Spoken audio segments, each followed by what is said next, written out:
Good afternoon, good evening, good morning, wherever you are in the world. Welcome to the Joy Show. You're watching the New Thought Media Network, and joy is that, for me, it's an acronym meaning just one you. So we're here to celebrate the unique and remarkable in each one of us.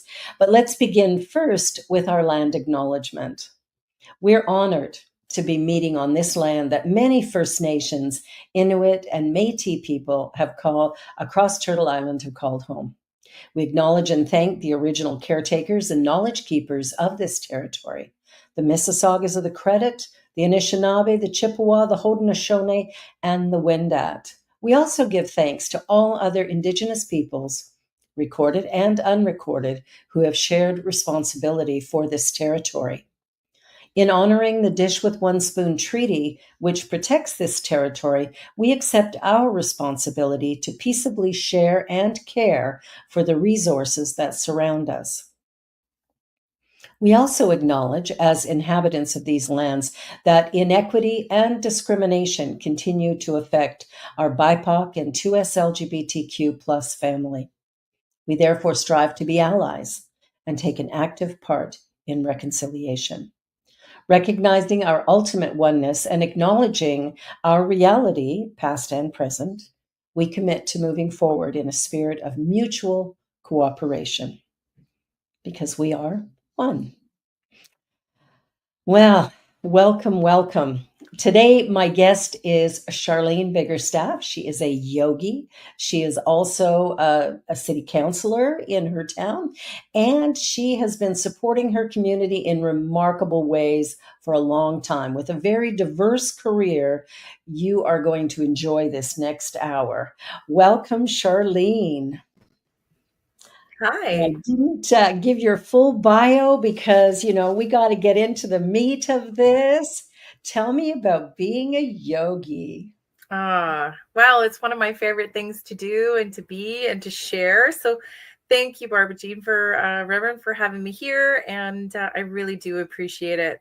Any opportunity, whether I'm at the park or talking on the phone or, at the grocery store, it seems to me that I'm able to bring out context around my personal journey of doing yoga, which is almost 30 years now.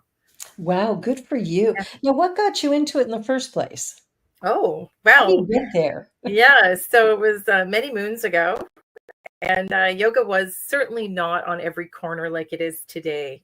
When we think about 30 years ago, almost 30 years ago, um, I was in a minor car accident, and Mhm. I started a lot of different therapies, and I was recovering. Was in my I'm not gonna say how old I was. I'm just gonna stay there. Uh, 3 years old. We'll go with Yeah, three. I'm gonna mute that. So, I had one of my therapists sort of say to me, "Have you ever tried yoga?" And I said, "No." And so I tried it, and it was really great. For me, it did so many things. Those Mhm. people who have come to the mat may understand, and they're going to have their own experiences. But it was reflective. It was strengthening. It was releasing. So many things. Yeah. So I started it through a recovery, physical recovery space. Um, and then I don't know, about 15 years into it, I decided I got to teach this. And I started to teach. I taught solidly for 12 years. Wow, good for you. Good for you. Now, what is the most important thing that you learned that actually really pulled you into wanting to be a teacher? What was the most important aspect of it, or is there one thing? I, yeah, I mean, I think we could have a whole hour just on that response. So it showed me even in,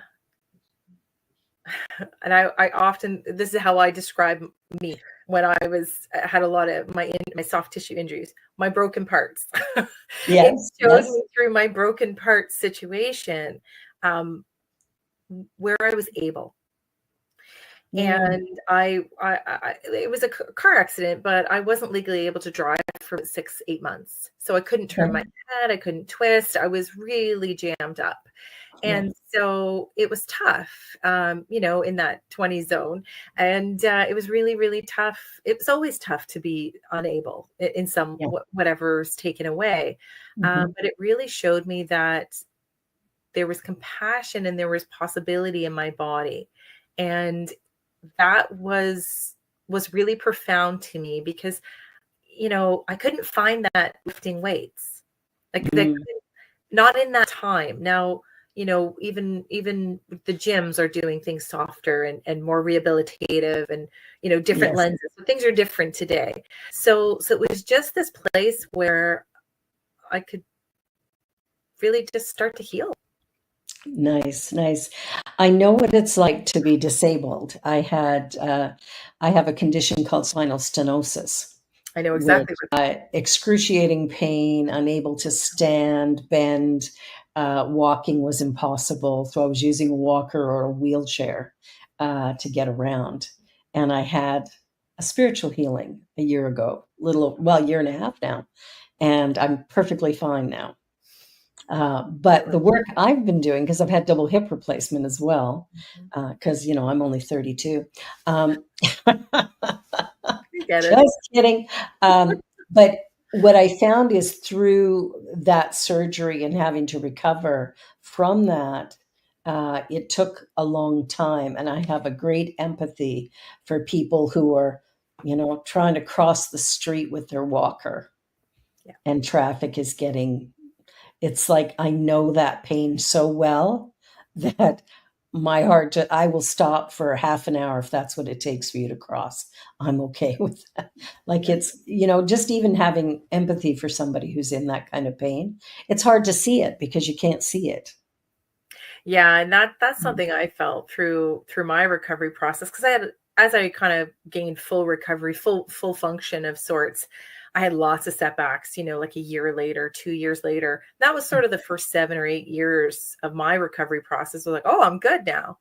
And then I'd like stop doing yoga, stop doing this, and then all of a sudden I'd be like, "Oh, wait a sec." And so I was like, Yeah. "Okay, maybe not." And so it kept reminding me, "No, you need to take care of yourself." And so Yeah. at a very early age, it was sort of it just kept showing me that. And so it built that into me. And Mhm. I don't know, and I'm with you when I see someone, yeah, I have a lot of compassion and time and space to support them wherever they're going and wherever they need to get to, for sure. Exactly. Well, and that's the most important thing is, when we acknowledge that we're in this together. And if we work together, we can create a remarkable world, actually, one that's really positive and powerful and productive. But so often we're in a hurry. And so we're wanting everybody around us to kind of fall in line with our agenda. And what I love about yoga and meditation and breath work stuff is that all of that is done in sort of that place of surrender rather than it's more of a being than a doing. Yeah. Yeah. Yeah. And we don't always have a lot of spaces that teach us that. And again, I'm kind of going backwards. We really have modernized. A lot of schools are doing it now. Mental Yeah. health is now doing it now. And 30 years ago, 20 years ago, when I kind of came out, was like, Yeah. hey, let's do some yoga. And I really, as I built my teaching practice, I really focused on those with disabilities and Yeah. mental health, physical health, rehabilitation spaces, seniors, those sorts of demographics, because there was really not a lot there. And It's true. yeah, and my first level of yoga was like I had 10 levels per se. 10. Yeah. I hate to even call it levels because there's no above, but spaces really. Um, Yeah. and the first one was just called breathe. And that Mm. It So was let's talk about that a little bit because people think, "I breathe all the time." That's right. That means you're so good at it. Yeah, yeah. So tell us a little bit about the breath and the importance of it and why, well, we should obviously know why it's healthy for us, but maybe you can shed a little light on the practice and the way we breathe and the importance of that. Yeah. Oh gosh, that is just so many layers in there. So one of the things I often say is sort of the chicken or the egg, like whatever came first, is that sort of contemplation. So Mhm. when we look at breath work and we connect it into the how it affects the mind, what's first? We don't actually know, right? And one can actually adjust the other. So I Yes. think that that's a good news story. So because it doesn't really matter, because if we go at it from our head, we'll get a result. We go at it from the breath, we're going to get a result. So it Yes. doesn't actually matter. But when we start to realize the parasympathetic and the sympathetic systems, so our fight or flight or our rest and digest, Mhm. I often say to people, it's a light switch on a dimmer, Mm, okay. right? So it's you're either on or off, right? And there's also a dimmer in there. Yeah. So we can be exasperated in our emotions, our stress emotions. That's that dimmer going brighter of sorts. So you can never be you can never be stressed out and relaxed. It can only be Right. one or the other. And then your breath pattern changes. Your Mhm. your blood pattern changes, all kinds of things change, right? So when we start to realize that we're maybe stressed out or anxiety or what, like we flicked the switch, we can just really, without anyone knowing, just start to breathe deeper and Yes. actually ebb ourselves back in to the softer space. And so what that affects in the brain is sort of when you're in the fight or flight, you're actually back here in your brain. Right. And so it's that me, Right. like super statements like they did this and it's there. I don't have that. Like it's that kind of energy that can come Yeah. out, like even at a parking spot. Oh, like that kind of energy Yeah. when we're when we're in the rest or digest, which is again it can be controlled by the breath through Yeah. some just deeper, more mindful breaths, just paying attention. We can flick to the more restful state, and then that actually gets us back into our prefrontal cortex. Okay. That's the we. That's the Mm. more considerate side of ourselves. Ah, we got this. Oh, they probably didn't see me. Like it's all good. And I'm making really simple of it, but it's interesting once we understand that in our own selves, when we're Yeah. having conversations with people, they might actually be in their stress response, but Mhm. really at a dim light. That's where the dimmer comes in. Okay, yeah. So you think that they're still kind of chill. They're not really showing, like it's not bright. They're not showing signs of a lot of stress, but they Mhm. actually could be slipping over there. And so the subtleties of their languaging can show you that. Anyways, that's sort of how it comes Awesome. out. Again, if we're aware, we can Yeah. realize we have our own stresses and take some deep breaths. And that makes such a difference. I remember when I was little and, getting upset or whatever, and mom would say, "Stop and count to 10." And Mhm. I thought, "Well, that's the dumbest thing I ever heard. I'm still gonna be angry in 10."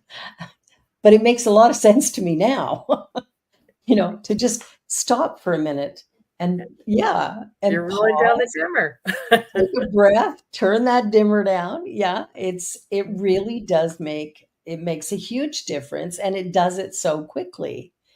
Just stopping for a minute Yeah. and, kind of even dropping our awareness more into the heart space Mhm. and just taking that breath and going, "Now what?" Yeah. I think really sort of makes a difference. Now, we also talked about meditation, which often goes kind of hand in hand with the yoga practice. Well, yoga, I sort of see it as a type of meditation, depending on how you're doing it. Um, So tell me a little bit about meditation, because so many people say they can't do it, or they don't have time for it, or a litany of excuses. But generally, I can't do it because I can't quiet my mind. That's the big one I hear. Yeah. And I'm with you. Over the years, trade shows, yeah, just talking to people, they're like, oh, I tried it. I can't do it. My head's racing, blah, blah, blah, and I'm like, okay. So there are tons of very specific, before I get into that, I'm going to step back a sec. There are tons of specific meditation practices. Sure. When I peel back the layer with someone who's presenting that way and saying, I tried it, I can't do it, I've already failed. I just really get simple. And what I learned as a student and then shifting into the teacher mode was that, of course, words have value, have meaning. And when you're in that instruction space, people are really listening, like, Yeah. like really listening. Yeah. And so often, which is amazing, so often what's said from a yoga teacher or meditating teacher space is sit down, relax, clear your mind. And so there's like, okay, I sat, I'm really uncomfortable already. So they're already doing that because a lot of times they haven't sat on the floor in a long time.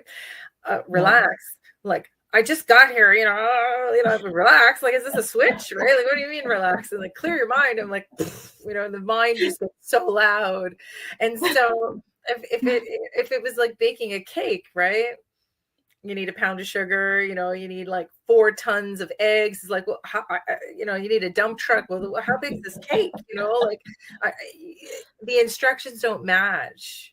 Yeah. With what we actually have to do. And so what I try to say to people is you're just listening.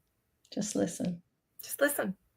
That and what it will happen, maybe one day is your mind will get quiet and then you'll be like, it was quiet. Oh, crap. It was quiet. Can I get that again? So quiet moments are lovely when they happen. It's just not very often for me anyway. So another way I try to help people understand my experience and bring it in a way that's acceptable and doesn't turn into some big cake that you can't fit in the oven, something that's overwhelming is, and I think this lands today more than ever. Think of our body and everything that comes in, our all of our senses, especially our eyes and our ears, right? So we're on the phone, right? We're all this stuff coming in. Now, all that, think about it in a filter. So the layers of sediment starts to get full. Yes. Yeah. And so just use meditation as a moment to process. Yeah. Because it's all there in that filter until you do that work to process. And meditation is a fantastic opportunity to just simply let the mind wander around in that pile of stuff that came in.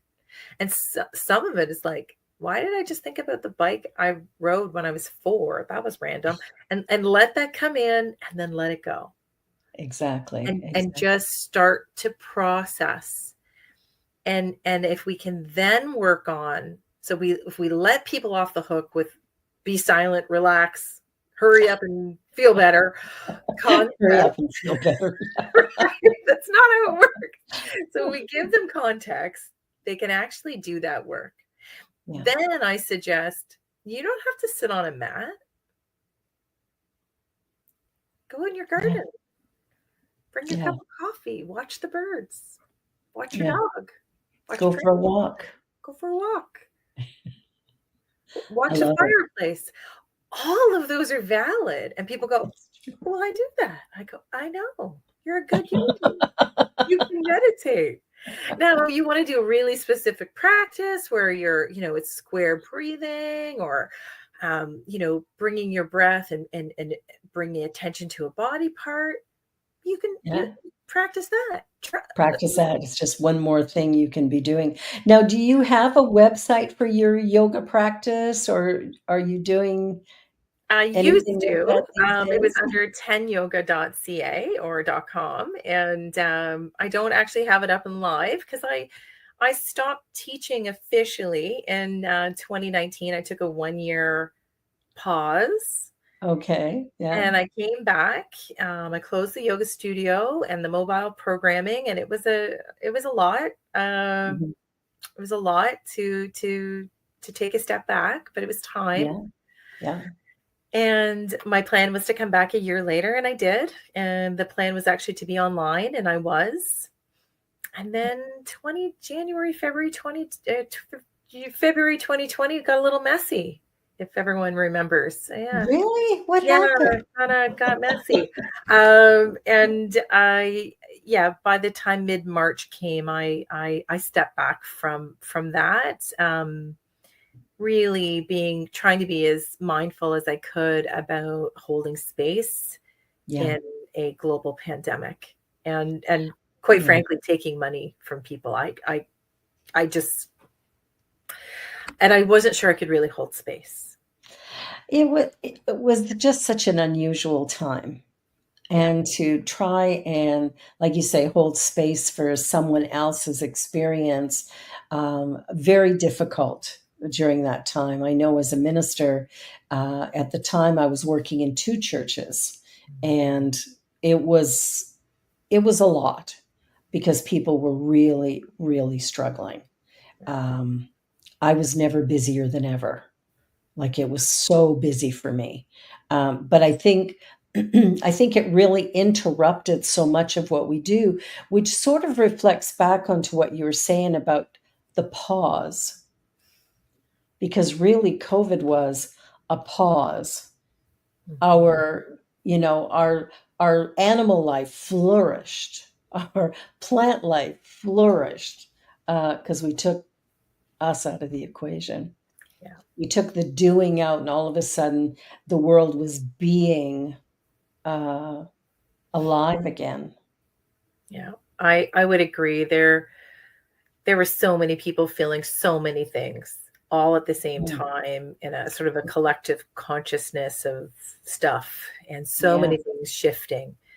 Um, I was sensitive to all of that, and sensitive to maybe, where I could or couldn't be of service. And yeah, I also recognize, like you, that it was sort of like a big silence. It was a big pause. It was a big reflective time, and I think a lot of people would agree with that. yeah. That they made big shifts and big changes, and that came out of probably having time to contemplate it, You know, which is what yeah, yoga helps you do. So, you know, yeah, absolutely. Like I found it really interesting. Yeah, I mean, it had its moments for sure. For me, it was quite easy because, well, I was so busy and everything was online. So I basically sat in my office on my computer around the clock. I started doing morning and evening prayer time, so that people could have that connection every single day of the week. They never had a time where they didn't have it. And that, I think, helped many people, at least for that, 10 or 15 minutes, just to take a break, not have to think about anything for a minute. But I know, in our household, we had some interesting things. Like, um, we did. I have a son in Calgary, and so him and myself and my daughter who lives here, we would play games on our phones, and we would just sync them up, and we'd be on FaceTime, and then we would, just it was like we were sitting in the same room. We're playing these games and chatting and razzing each other. And my daughter learned how to play guitar. Her aunties bought her a guitar for her birthday, which was in March, and so she was sitting there fiddling with it. She taught herself how to play. I think, when we look at the pause, which would be helpful if we did it on a daily, but when we look at that pause, I think there's some very valuable information that comes, but also an opportunity, like you talked about the reflection. It's an opportunity to reflect on what am I doing and what is it I truly want to be doing or would love to do, or what could I do differently? Yeah, and a lot came up and through that time.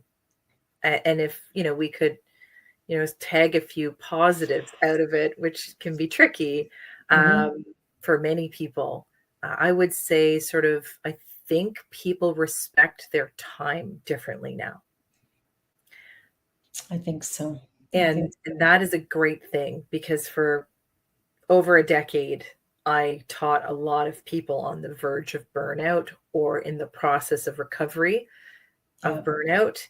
Um, I don't know how many times I say, like, this is not sustainable, like this lifestyle.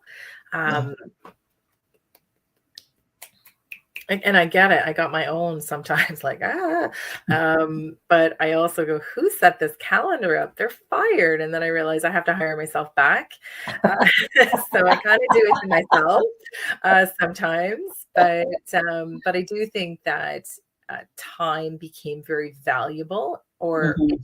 our perception of Yeah. how we can orientate ourselves and what we have rights to say yes to no to is Yeah. shifted. I think we see that in the context of work. We see that in the context of people kind of maybe RSVPing late to the game and things. So we're still seeing a little bit of that. Yeah. But I don't think it's because people have a lack of commitment. I think that they're just weighing out their energy still.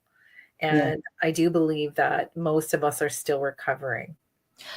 Yeah, I think so. And I think we're still seeing the impact of it, where there's certain products we still can't get, certain products that we've been accustomed to using for a long time. All of a sudden, we can't get them. There's still some of that going on. And I think the loss of businesses, the loss of income, the threats that were made, if you're not vaccinated, you can't come to work, you're fired. I think there's a whole lot of that is still being processed, that people are feeling that weight. And I know that the cost of living in Toronto is exorbitant, to say the least. And I look at a variety of people who've come from other countries or whatever, and they can't, they're professionals wherever they came from, but their profession is not acknowledged or recognized here.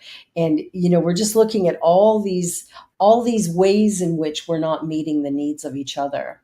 And it has to start by meeting our own needs and, sort of having love and compassion for ourselves so that we can then share that with the people that are around us and start to create a greater sense of equity and possibility and opportunity, not for some of us, but for all of us. And I think what I love about the spiritual practices of yoga or meditation, prayer, any of the things that we do from that level, I think it's such an empowering way to live because it changes how we view the world. We're participating, right? It's Absolutely. not that others aren't, but I feel a sense of participation, Absolutely. right? Absolutely. Doesn't mean I'm Yeah. getting it all done or can fix it or got all the answers. Oh man, because if I I have did, yeah. woo, um, The thing is, I don't know what I don't know, so that but leaves a I'm lot of room. participating, right? I'm participating, and I'm Yeah. trying to support and shift and make changes and shift and meeting people where they're at. So That's the big one, meet and people where they are. yeah, and I feel that through my yoga practice, my students taught me that, right? Those in wheelchairs or those with brain injury, or the list of things. Yeah. I had no, even pre and postnatal. I wasn't Oh, gifted to have, I yes. wasn't gifted to have children. So Yeah. like these are sensations or things I understand in my body. I don't know anything about it. And Yeah. so often I contemplated as I took on these programs to develop these programs, it's like, how am I going to teach this? I don't know anything about this. And so Okay. I had to bear witness and just Yeah. constantly ask, where are you? And remind people to modify and be where they are. And so I often just had small classes, Yeah. and I said, this one's for you, you and you, and you and you no, you're going to do that because of this, that, and that. And so it was always about refining and tweaking Yeah. and bringing it for people to And I right. think that's what life is about anyway, making space for all of us. We're going to take a little commercial break because we're already at the halfway mark. Go figure. Time flies. You're watching The Joy Show here on the New Thought Media Network, and we're going to take a commercial break, and we'll be right back with Charlene Biggerstaff. Don't go away. Please help us say thank you to our organizational sponsors, including the Hepperlin Foundation, Affiliated New Thought Network, International New Thought Alliance, Science of Mind Archives and Library Foundation, Center for Spiritual Living Denver, Center for Spiritual Living Midtown, New Thought Philadelphia, Planned Happiness Institute, Summit Center for Spiritual Living, One Heart Retreats, Center for Spiritual Living on the Lake, Unity Spiritual Center, Kitchener, Home Center for Spiritual Living, La Mesa, Satya Center, Center for Spiritual Living, North Jersey, Unity of Savannah, and Center for Spiritual Living, Seattle, as well as all of our individual donors. Thank you for making New Thought Media Network a place to be. Please come be you. And remember, like, share, and subscribe. Watch me change when you change the way you look at things. The things you look at change. When you change the way you look at things, the things you look at change. When you change the way you look at things, the things you look at change. When you change the way you look at things, the things you look at change.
And you're watching The Joy Show, and we're here with Charlene. So, we've been talking about meditation and yoga and just taking a pause, and, of course, the big pause that happened in 2020. So, moving forward, now what? What's on your agenda now as you look at the state of the world and, what you bring, and what is your hope kind of moving forward? Wow. I got big hopes. And it's hairy. It's in that concept of big, hairy, and audacious dreams, right? Yeah. So I've always said world peace or bust, because what else are we doing? Yes. So I'm not going to single-handedly get that in ever probably, but it's about aligning action towards those things, right? And it comes back to that, being mindful of one's own self. Like, where am I? Mhm. Is the light switch on and off? Is my dimmer going? How am I affecting the other people? Yeah. Hey, bearing witness to where they might be, not making assumptions, checking in, asking them to be the guide of what support looks like if they need it, right? That's a really important statement right there. I think sometimes we have to do some extra work so that we can understand somebody else's experience. So if we take the Indigenous people of Canada, and well, North America, maybe the world.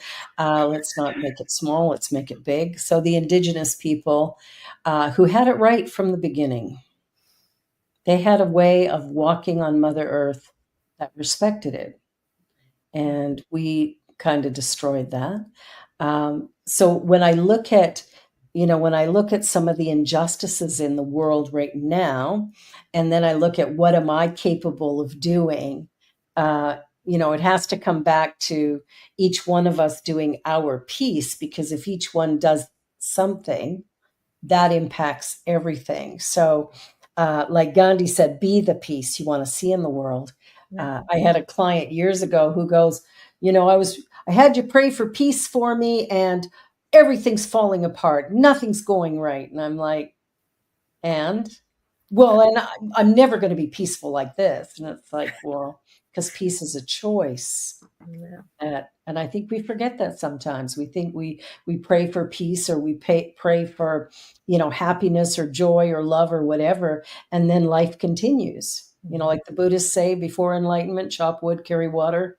After enlightenment, chop wood, carry water. That's right. It is an inside job, right? And so, participating, and what does that mean for everybody? Everybody's version of participating is different. So, February 2020 happened, right? And then I was working at a nonprofit in mental health, running a peer program. And so a resource booklet called the Up Hub Project, and it helps those in York Region. It was peer-led, and it helps those in York Region connect to services. So that was a very profound project to be working on in a very profound time. I had also signed myself back up for school. So I went to online. It got shifted, which is just fine. And I ended up taking HR management. So again, as we sort of went through that 2-year period, those two items really bubbled up to the surface. And I think as communities and townships and whatnot, cities, we've reorientated the idea of mental health and how intricate it is to health and well-being. And it's sort of like if life is like a net, it's one of the plugs that's holding the corner of the net. Like it really destabilizes a whole other lot of stuff in someone's life when their mental health isn't here, right? Like isn't secured, and we all have fluctuations in it. We just do. That's a reality. So I was able to really spend a lot of time in that time looking at that. And then again, post-COVID or through COVID, HR, really looking at how HR is transformed, and really, I think at a leadership level is realized it needs to be at the senior leadership table. It's not just an administrative process, it's culture and it flexibility in the work, and it's people aren't widgets, and like sometimes they need a minute. You're gonna have to give them a minute, and hopefully what that springs out of, now this is a big hope, that as consumers we're a little more patient also, because patient? No, I want it now. Just a little more patient, right? Because stuff happens. Somebody can't come to work today because maybe grandma's not feeling well, or what, whatever it is. It doesn't actually matter. It doesn't matter. It just be a good customer too, right? So I was in this really unique space where I was sort of engulfed in this area, and it felt very purposeful, and it felt very in the moment, and I was really thankful. So it gave me a lot of energy to be in those spaces during COVID. And then I kind of came out of COVID, like we all did, 2022-ish, April, May, June, whatever you want to call it. Yeah. And then I decided to run an election in my local town because I wanted to be more purposeful. Good for you. But that's a great way to I think we're more apt to make change in our world by participating than by sitting back, pointing fingers at the people who are participating, telling them they're not doing it right. Yeah. So good for you. Good Thank for you. you to do Thank that. And Yeah, we have to listen to to all those lenses, absolutely. and if people are criticizing or curious, I would rather people being curious than criticizing, but Yeah, that's okay. Then I'm prepared to sit down and understand where they're coming from, and it's yeah, okay. Like it is. it like to an extent, let's not be evil. But like it's okay if people don't see things the same way as I do, and vice versa. Mhm. And it's an honor to have won that election and to stand up for a very small piece of the world, and sit at the table and try to help with the overall well-being of my community, because that is really what the job is. Yeah, And it is. to kind of run the budget, not myself, as a team, as council, Yeah, to oversee it in a governance level, and also look at the different programs, services, projects to help support well-being. And it makes sense. Like it it really does. it really does. And it's about people. And when I say I really want to participate, and I hope that people do, sometimes participation just looks like you said hi to your neighbor. Right. Like sometimes you just open the door for somebody, like in Mhm. my hometown, we're pretty like awesome. I'm going to brag about us, Georgina. Yeah. Yeah, And, yeah, like we just help people out like a yeah. lot. And, it's still a little bit small town like that. And it's a really great thing. It wouldn't be the first time I shoveled someone else's driveway when I know, you Yeah. know, the gentleman was on dialysis, and neighbors know about it. We all pitch in, and like those things are Well, huge. they are huge. And you know, it's interesting. You live in a smaller town. I live in a big city. But I have that in my big city on Yeah. my street. Like my daughter grew up almost downtown Toronto, right? The East End. And she would say, I'm going to so and so's house, race out the door, run over to whoever's house. Like all around us, everybody knew everybody. Neighbor across the street is expecting. My husband's over there shoveling her walk, her stairs right up to her door. Didn't ask for permission, just did it because it needed to be done. And she's definitely shouldn't be doing it. And, we're doing stuff like that. Our kids would run from house to house to house, just like I did when I was a little kid. Yeah. And this is my daughter's just 18. That's So this is great. happening in downtown Toronto at this time. And, I love I it. thought we have the ability to create community Yeah. wherever we are. So then we move to another area, we move to this street, and right away we've built relationships there that although we've moved, we're still having them over for visits. We're still going over there for visits. And now we're learning about the people who live on the street we're in now. And I think we can create what you have wherever we are if we eliminate some of our fear. We're so afraid of each other, which is unfortunate. Yeah, there's a lot of people who feel like that, and I Yeah, just never have. My husband always says to me, like, "Can we go anywhere and you don't know people?" I'm like, "Ah."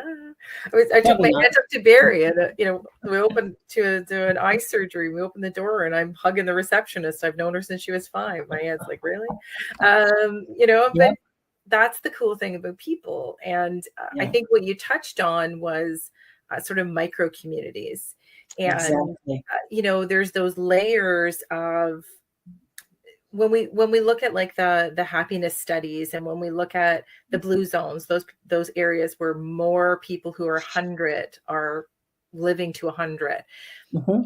There's some fundamental things, and that are key indicators that help people have a long and healthy life. Nothing Yeah. to do with money, nothing to do Nope. with marital status, nothing to do with kids. It has to do with like random acts of kindness, talking to like people who are walking by, and maybe the post office person, or just idle chatter with the person who's checking you out or whatever, like Yeah. just those Yeah. common things. Mhm. And then also feeling a part of something is Yeah, something that's exactly. constantly, done.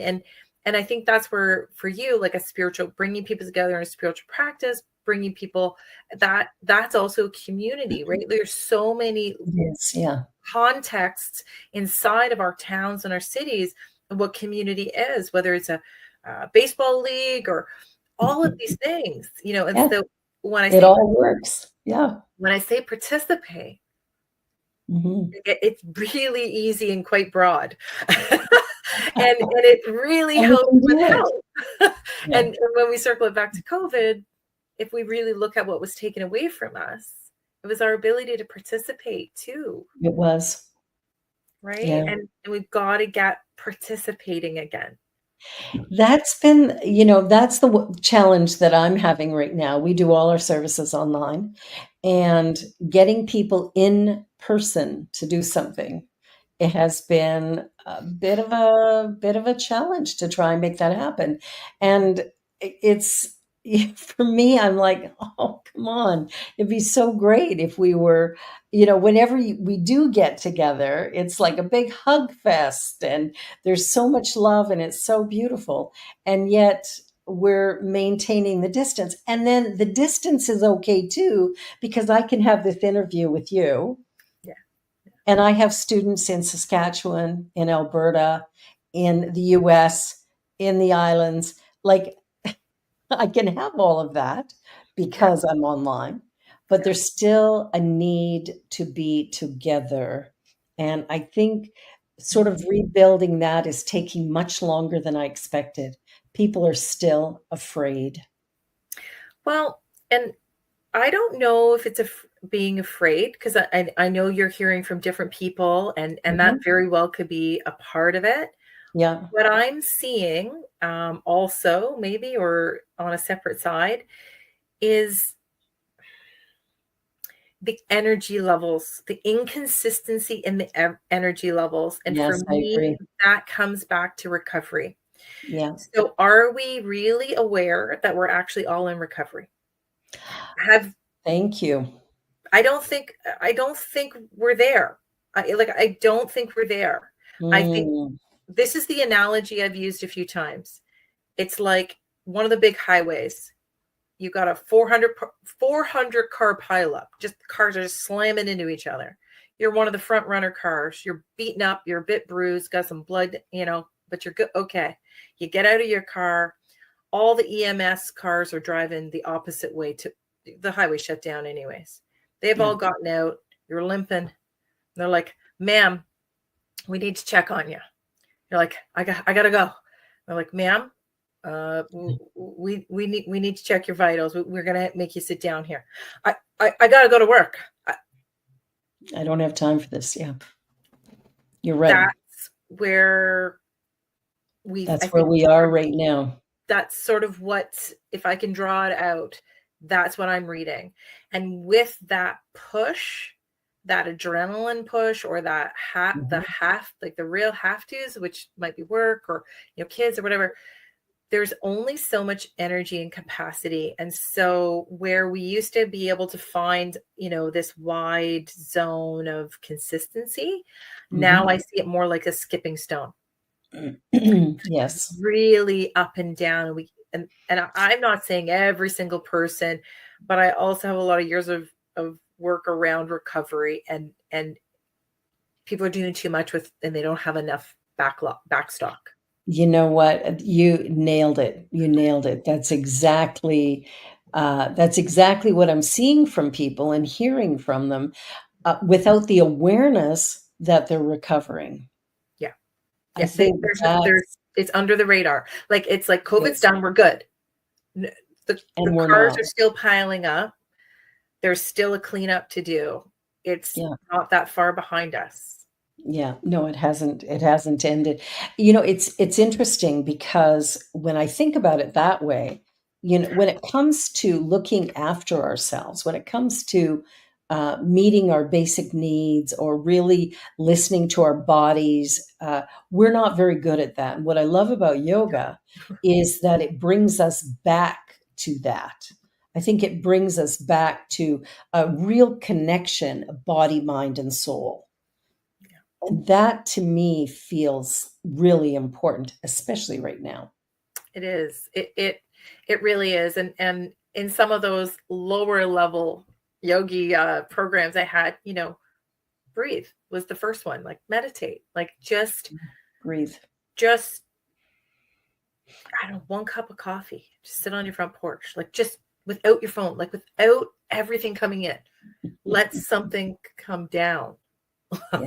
Right? Like, and so try that, because it doesn't have to be like I'm going back to the gym 7 times a week. Like no. Relax. Go for a walk in the park. Walk in the park, like really, really watch a sunset. Like it's so small. Journal, right? Like Journal. journal, like these really basic things that Yeah. paint, like it's the other stuff that, again, a lot of people didn't have it in their schedule. It wasn't sort of like there, and that's okay. And some people did, and they can't get it back in. Then just do these micro items, Yeah. right? So people say to me, how's your practice? When, how much you do in your practice? And I say, well, which part of my practice? Yeah. Are you asking how many down dogs I did this week? Or are you because there's so many other layers, right? Yeah. And as yoga got really popular, we really society really focused on the asana, the physical practice. And if you're really feeling like low and you're like, I don't have it, the cool thing with yoga is like, I get to just lay on the floor with some pillows and blankets, and that's restorative yoga. And that's restorative. It's I did yoga interesting. today, and I slipped into a nap. 10 points. Yeah. Like I'm good. Bonus points for that. Yeah. I had a great yoga instructor. I decided to try hot yoga. And didn't think I would be able to stand it because between hot flashes and whatever, I don't like being hot. But anyway, I decided to try it anyway. And the instructor that I had for the first class I went to was brilliant. She said to me, I just need you to stay in the room. And she said, every time I do a posture, because I had not yet had my hip replacement surgeries, so I had severe arthritis. I was in a lot of pain. I could barely move. And so she was really, really great. She just said, once I get everybody into a posture, I will check in with you and see what you feel you can do and help you with it. And it was the best yoga class I'd ever done. I loved it. That was my style. So I feel like I'm getting a small compliment off to the side, because it was really about tailoring it to people, because absolutely that's really what it's about. It's not synchronized yoga. Like it can be, but it doesn't have to be. If we're truly listening, chances are we all can't do all the same things. Well, and that's the thing. I went to another yoga class 2 days later, and the instructor was horrible and said, no, you have to do this. You have to do this. And so that was the end of that. Right. Like different mindset of, that it's more aerobic in style, or more like fitnessy in style. And so, that's going to attract that kind of person. Is kind of like, and those people usually hate my style of class. Right. So like, whatever it is, just do it. Finding the right people and the right, and taking a pause. Well, we're down to our last 5 minutes, which is shocking. It's gone so quick. But what I love to do at the end is just kind of touch on, what do you think the most important thing you would like people to take away from this interview today? What would you really want them to land on? The concept of taking care of yourself is much more broad than we've been told. And I think it's more paramount today, and probably moving forward, than it's ever been. Yeah. And we each need to do those things to really take care of ourselves It's that, that mask on yourself before someone else. Yeah. It's not a joke. It's not a joke. It's really real. You know, and the ways to take care of oneself, again, it's just so much more broad. It's so much more, you're able to slip it in your day, and it counts. It does count. It counts. Like, if you think of your energy in your life as this bucket of water, right? Like, you're taking out cups, but you're only putting drops back in. You could only do that for so long, and the bucket will be empty. Exactly. And then you find yourself in a bit of a crisis. And I often say that if you don't do you, you won't get done. No. And those little drops, like the little drops do help, right? It takes the dimmer down and might flip the switch, right? Like, Yeah. become more mindful about how you're feeling, and it's okay.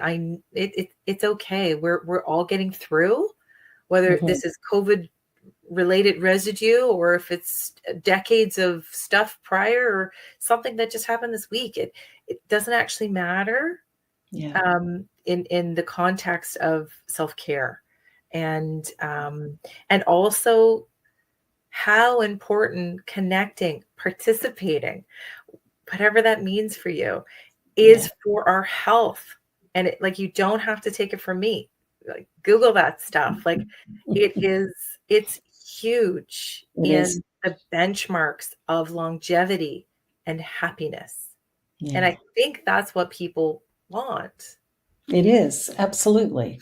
Yeah, I think we're all looking for connections. We're looking for validation. We're looking for approval, all kinds of things. And we haven't learned that it comes from us. I've said it for years. It's an inside job. It's an inside job. An inside job. And I mean, we touched on it, but meditation. Yeah, one of the jokes I used to say to people, especially at trade shows, right? Like local trade, like, they're like, "Oh, I can't meditate," and I tried it, and I'm like, "No, I didn't say levitate. I said meditate."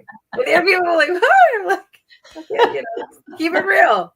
So it's always someone who's like, "Let's just keep this really real." Let's keep it real. Meditation's about listening. Yeah. Levitating is the doing.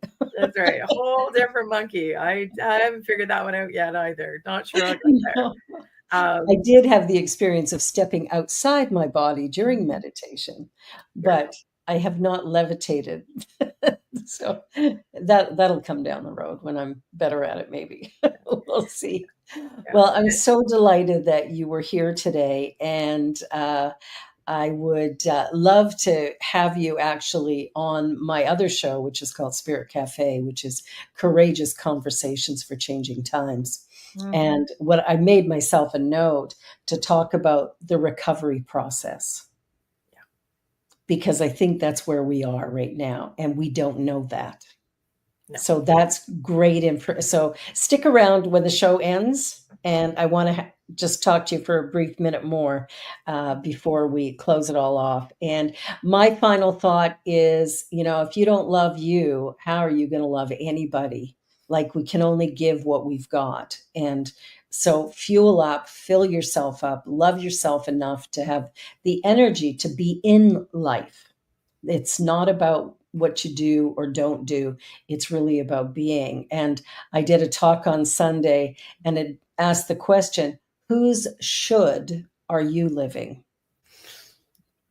Because anytime I think should, I'm thinking no. It's not my idea, it's somebody else's. Thank you so much for being here, Charlene. You are a gift. Thank you, everyone, for participating. We look forward to seeing you again next week. Be sure to like, share, and subscribe. And hey, make a donation to the New Thought Media Network. That's a great use of your money. And on that note, we'll see you again next time. You're watching The Joy Show. Bye for now.